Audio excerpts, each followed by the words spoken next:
La bourse avec Didier Hameau de boursier.com. Bonsoir Didier. Bonsoir Pierre. Wall Street débute la semaine dans le calme. Très calme, oui, avec un Dow Jones qui se replie de 0,02%, Oula. 18 120 points, oui, pas grand-chose. Le Nasdaq perd 0,18%, 5235 points.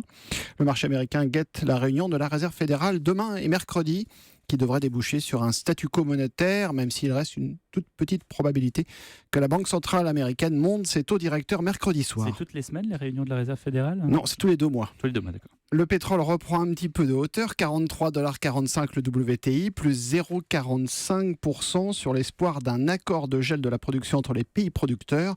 Exxon reste stable, donc pas beaucoup de mouvement sur les valeurs pétrolières, 83,83$. Au technologique, Apple redonne 1,2%, 113,58$ après son gros rebond de la semaine passée de 12%.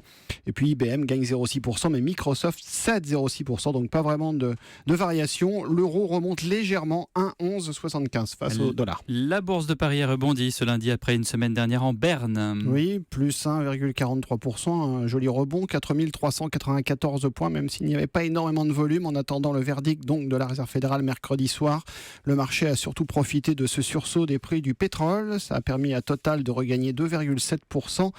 41,68€. Le secteur automobile aussi s'est repris. Renault plus 2,4%, Peugeot plus 2,5%. Et puis Lafarge Holcim remonte de 1,9%, 45,78€. La direction a évoqué de nouveaux désengagements de certains pays dans sa stratégie de recentrage et un possible changement de nom du cimentier franco-suisse issu de la fusion entre Lafarge et Holcim. Lafarge Holcim donc plus 1,9% ce soir. Exception du jour, le titre Bouygues a débuté la semaine en baisse. Moins 0,6%, oui, 28,68€ après avoir une nouvelle fois démenti les rumeurs de consolidation dans les télécoms. Au printemps dernier, le projet de rapprochement entre Orange et Bouygues Télécom avait échoué, mais pour certains observateurs, ce n'est que partie remise.